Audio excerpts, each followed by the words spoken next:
My name is Mylène Riva.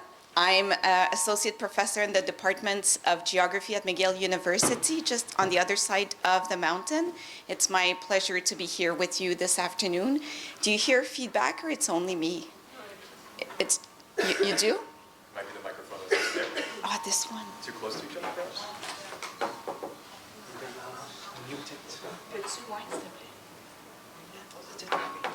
Okay.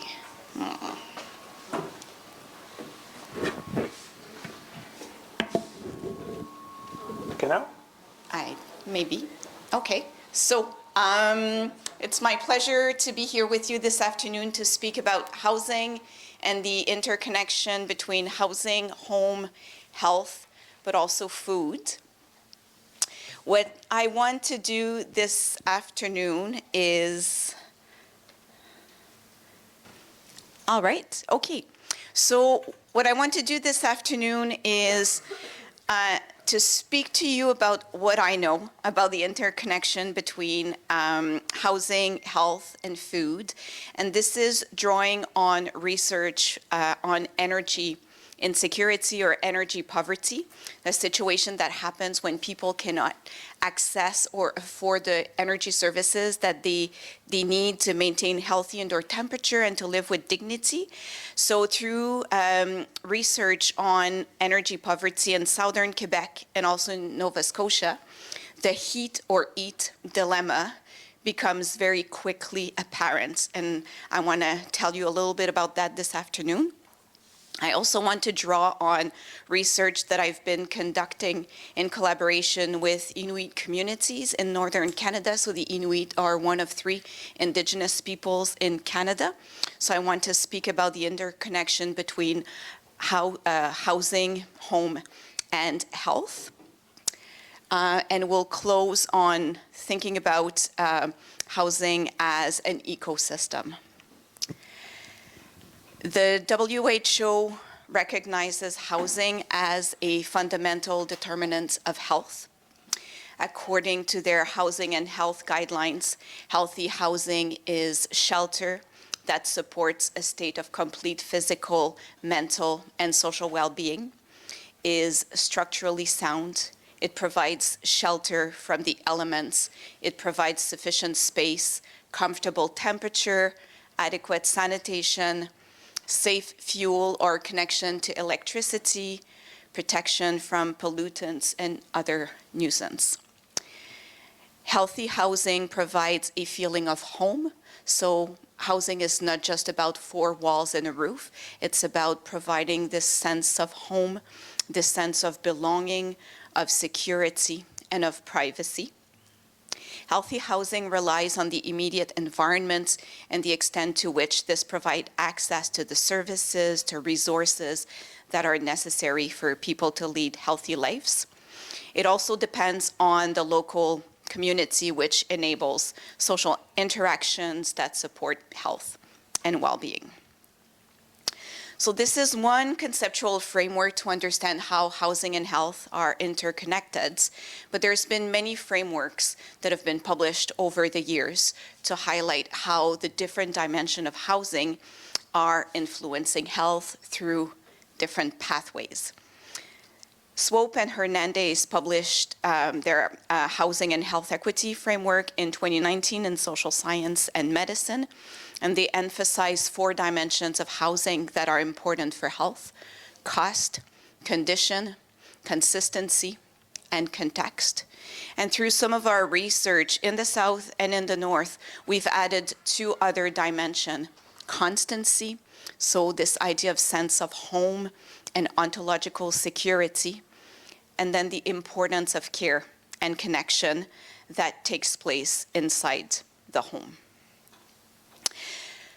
So I'm going to go over these different dimensions, but you can think for yourself what these means in the places where you're from, where you live, where you work, what might be missing, and it would be great to discuss that in the question period. So when we think about the cost of housing, here we think about how much is rent, how much people have to pay for their mortgage, how much do they spend to access the energy services at home that they need. to cook, to prepare food, to store food, for example. What are the condition of the dwelling? What is it made of? Is it structurally sound? What are the water and hygiene facilities that are present? Is it overcrowded or not? Again, what is the energy system? What type of fuel do people use to cook? Is it electricity? Is it gas? Is it biomass? Consistency refers to having a constant dwelling. So not having a constant dwelling would be being in a situation of homelessness. But consistency is about housing insecurity, not owning the land, not owning the house where people live, the limited option and obstacles to finding housing, the risk of being evicted, of being removed from one's place of living. Homelessness falls into that, as I mentioned. Then there's the context of the home. So the local, the social, the built, the natural environment, the policies that are put into place, the practices around housing that are allowed or are discouraged. Then there's this idea of constancy, this ontological security, feeling safe in one's home, feeling safe in a base from which people can carry on their daily routines, having a base that provides a sense of safety, of security, where one can raise their family. And then care and connection refers to giving or receiving care, the social relationships, the social dynamics, the power dynamics within households or between household members and landlords, for example. All these different dimensions of housing are important for health. They're also important for food security. And I want to highlight 3 of these dimensions and how they can be related to food, focusing on cost, on conditions, and on constancy. In Canada, housing costs have been increasing very quickly since the pandemic. It started before the pandemic, but the pandemic accelerated housing cost. So in Canada, we define a housing or a dwelling to be unaffordable if the household need to spend more than 30% of their annual income on shelter-related cost. So shelter-related cost, it's rent, mortgage, property taxes, energy services. So in Canada, it's 1 in 5 households that are living in unaffordable housing. Among renters, it's a third. So a third of renters are living in a dwelling that they cannot afford. And it's about 15% of homeowners that are living in unaffordable housing in Canada. About 15% of Canadians said that in the past year, because of the price of their energy bills, they had to forego expenses for basic needs such as food and medication for at least 1 month.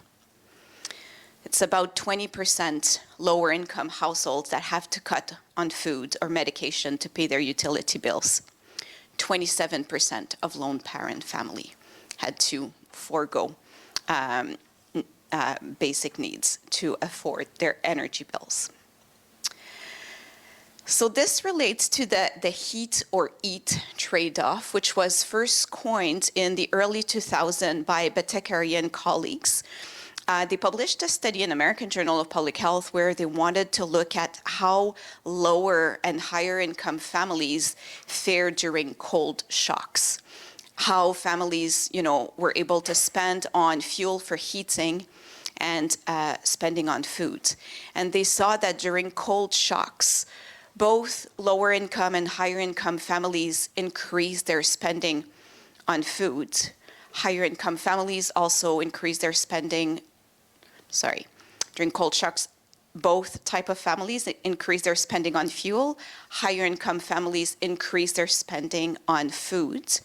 But lower income families decrease their spending on food to the same extent that they were able to, that they increase their spending on fuel. So we haven't been able to look at exactly this trade-off in Canada. There's studies that have showed in the past that the increase in energy prices are associated with food insecurity, and that households who are food insecure will tend to spend less on energy services compared to households that are not food insecure. In 2022, we conducted a study in Bridgewater. It's a small town of 8,000 people in Nova Scotia, a province in eastern Canada. And in this study, we're working with the town to document housing needs and energy needs before the town deployed a large program aiming to reduce energy poverty. And we asked people in the past year, did you have to cut back on food to pay your energy bills? Or did you have to cut back on paying energy bills in order to put food on the table? And about 34% said that they engage in either or. So 34% of respondents, over 500 people participated to the survey, said that they resorted to the heat or eat trade-off. This was higher among women, young adults, those with lower education and lower income, and those living in dwellings requiring major repairs. We also conducted in-depth interviews with people facing energy poverty, both in Nova Scotia and in Montreal and on the South Shore region. And these are some of the stories that were shared with us. I pay my rent, my electricity, then food. I want my electricity bills to be as low as possible. It's my number 2 priority right after housing. Food comes after that. Eat healthy? You can't eat healthy, not anymore. This older gentleman said, well, you know, I'm a senior, I live on fixed income. Everything, you know, housing, energy bills are just so expensive that sometimes you just go a day or two without eating. Right? And then this last quote is taken from a service provider in Quebec that was explaining when households get disconnected from energy services, all the food that they've been accumulating over months in their freezer just go bad very quickly. Right? So dramatic impact of housing cost and energy cost on food security in Canada. Another example, this time going further north, across Inuit Nunangat, the 4 Inuit regions in northern Canada.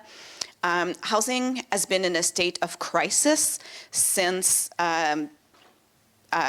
permanent settlement started a long time ago.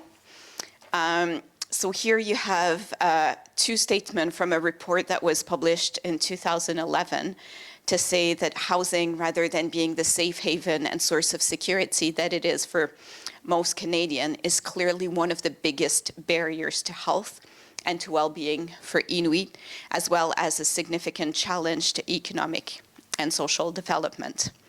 Housing is not the only issue, but all issues relate to housing. So this graph shows the prevalence of substandard housing condition across the 4 Inuit region, as well as the prevalence of food insecurity, as measured in 2017 in the Aboriginal People Survey, which used a modified version of the Household Food Security module. So if you go to Nunavut, for example, the largest territory here in blue, it's 60% of the population that lives in overcrowded condition. If you look at food insecurity in Nunavut, it's, you know, almost 80% of the population that is food insecure. So these numbers are really high compared to national average of 10% overcrowding, for Canada as a whole, and about, in 2017, around 13-14% of households facing energy poverty, food insecurity.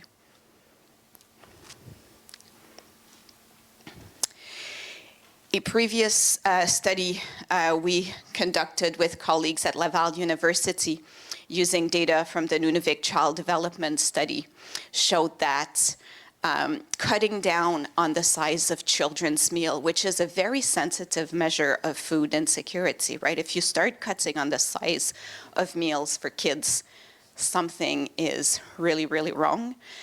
So cutting down the size of children's meal was twice as high in overcrowded dwellings compared to dwellings that were not overcrowded. And a few years later, through a study we conducted in Nunavik and Nunavut to look at the impact of social housing construction. So if we build more houses, what are going to be the impact on health and well-being for people that will have the opportunity to relocate. So we conducted interviews. These are taken from a paper that Karine Perrault, a former PhD student here at the School of Public Health, that's part of her thesis. So she was asking different questions around sense of home and ontological security and having enough space in one's home or having to negotiate living with too many people.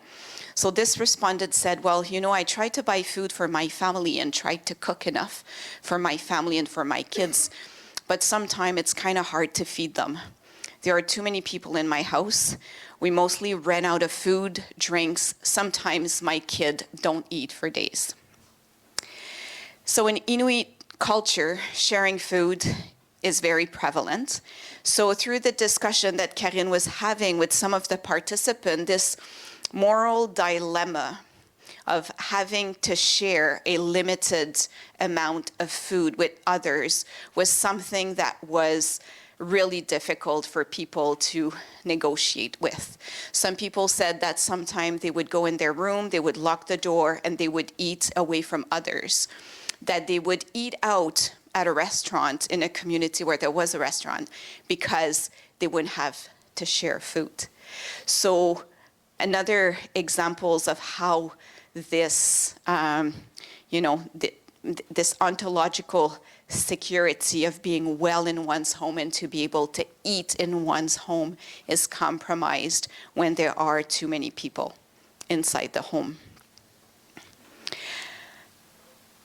So this brings me to, looking at home and housing a little differently than the way that it has been looked at least in Canadian policies and research. This beautiful illustration is from Mila Nakeko. She's a Dene artist from the Northwest Territories.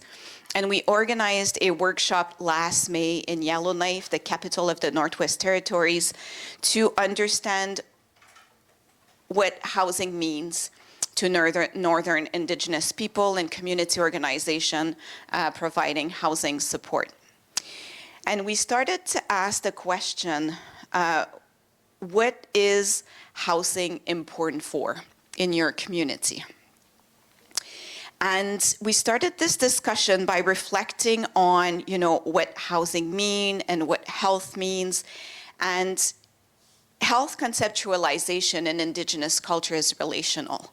It's about being well with others in space or in place, right? So it's the relation with others, it's the relation with place, it's relation with ancestors. So you see here when we ask people what is housing important for you in your day-to-day life, in your community, you have housing being, important for culture and ways of life. It's about the home as a place to transfer knowledge about food, about traditional ways of being and doing. Housing is about governance and self-determination, being able to take, own decision about the land, about the home and the housing environment. It's about supporting children and family across the life course. It's about health and well-being. It's about community strength and development. It's also about education.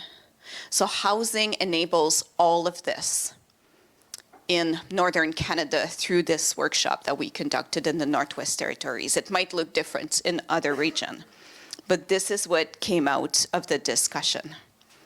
And this idea of relationship, right? Remember, not all issues relate to housing, but housing relates to all issues.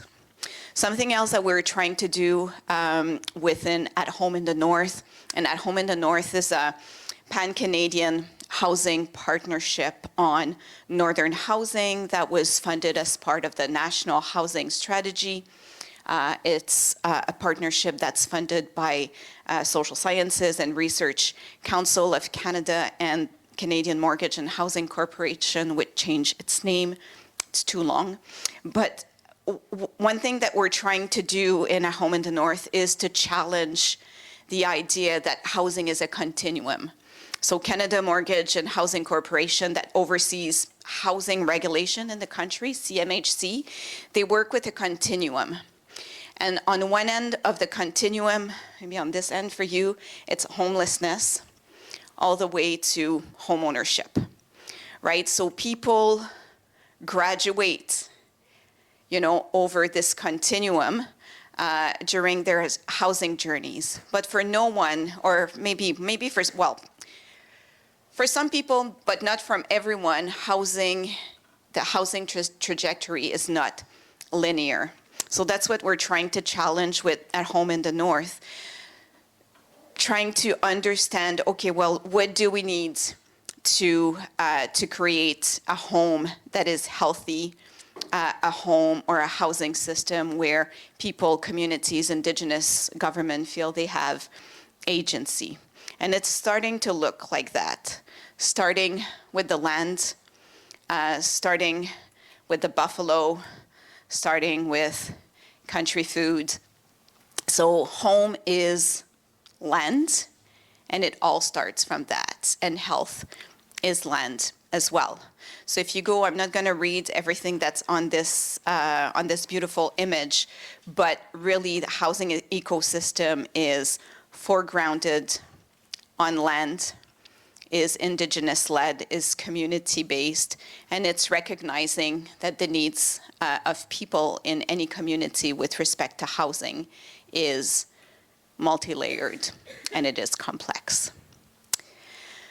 So I want to leave you with that image, just because maybe this is something that we can work from together to see how this conception of housing, home, land, food, and health is connected to your own realities. I have a few more slides. One is just to say that WHO, and I started this talk to say that housing is a fundamental determinant of health, but it's much more than that. It's a human right, but it's also a prerequisite for health. So I still remember my definition of health promotion when I did my PhD here. Well, it wasn't here when I finished my PhD, but there's so many things that are required for people to be able to achieve health, shelter, peace, safe and healthy environment and foods, among others, right? So yes, we talk about housing as a fundamental determinant of health, but it's much more than that. All right, so I think I've gone under time. So happy to,